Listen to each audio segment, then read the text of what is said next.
For the last 20 years, scientists have been warning us that we may be changing the world's climate.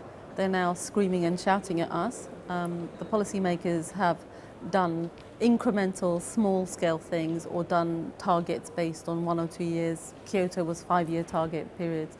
But actually, we need a long-term vision and plan that says we're going to actually live in a zero-emissions world, a zero-waste world, a world where we use the world's resources in a circular economy. And all of those principles put together mean that we can actually survive in our planet as opposed to being fried at 6 to 7 degrees.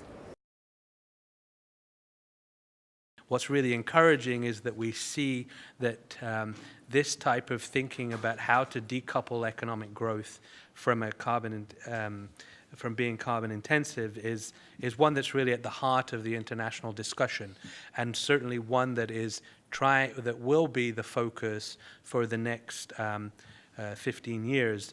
How can we lift these millions of people out of poverty and yet live in a world that is sustainable and that doesn't jeopardize our environment? The graphs are completely going in the right direction. You can show a decoupling of economic growth from rising environmental pollution, indeed carbon emissions. Portland in the US, Stockholm, Copenhagen in Europe, and 1 or 2 others.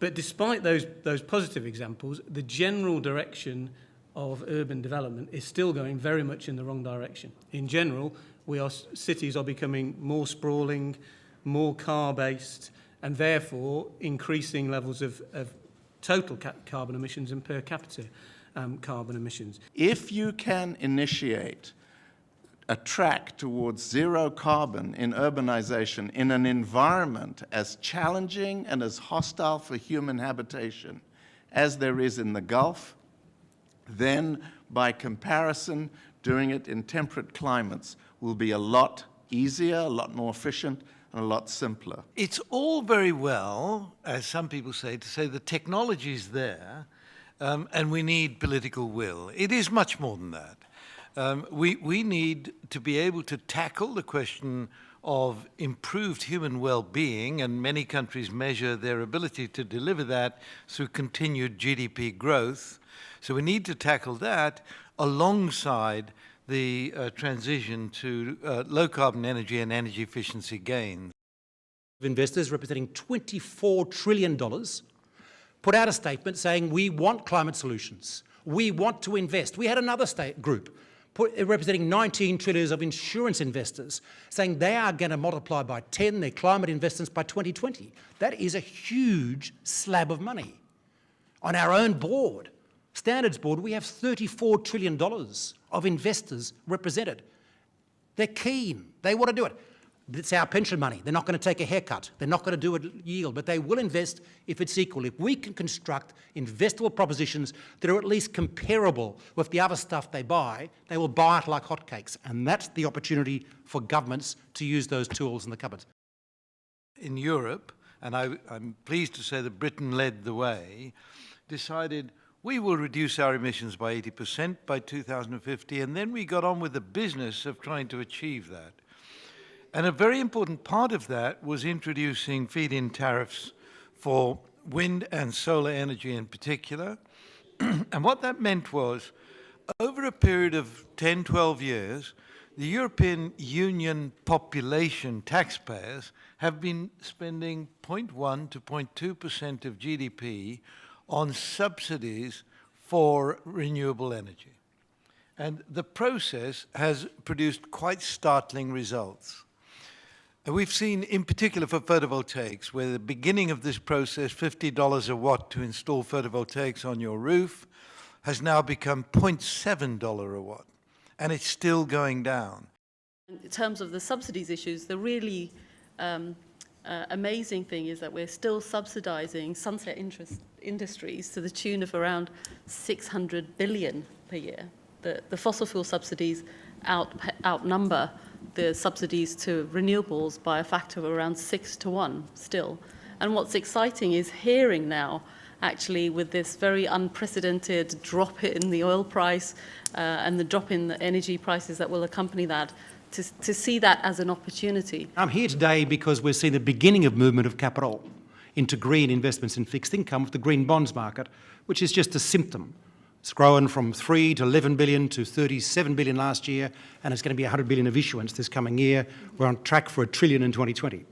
Our greatest enemy in moving to a low-carbon world is time, because we have so little of it to make such radical changes. And that means it's not possible for any individual city to work out how to achieve that goal on its own. There is no city that has got the brain power in the world or the resources in the world to do that on its own. So there'll be a great premium, in my view. The most successful, sustainable cities in the future will be the ones that are most connected, that are most open to looking at what their peers are doing and learning from each other. You can't have urbanization built solely upon manufacturing and transfer. You have to create new knowledge to create new efficiencies and a better society. A lot of activities that the UAE is doing, but then we're also carrying that through on the international stage. So through the IRENA fund, which is $350 million, we're promoting renewable energy, and through hosting IRENA itself, we're showing our commitment to renewable energy. But then we have other projects like the $50 million Pacific Fund, which I've been involved in, which have seen made concrete differences in many developing countries. We recently deployed with Masdar solar PV in Tonga, which had the immediate impact of reducing their energy bill roughly by half of their usual cost. That means significant difference for developing countries who are struggling to use their small finances to pay their energy bills, and now that's money that can be deployed in other areas such as education, healthcare, and other things that can lift their populations out of poverty. The European Union's objectives together are pooled around the carbon pricing through the cap and trade. But let me say, regulation and obligation is critical to see the rapid flow through into the public domain of these technologies, the low carbon technologies. And we will have to accelerate that process going forward in time, precisely because time is running out. So knowing actually your ambitions and that of your neighbours and that of your competitors will all have to be zero within this time frame is helpful. And I think that it's going to help us get to this better, nicer future quicker.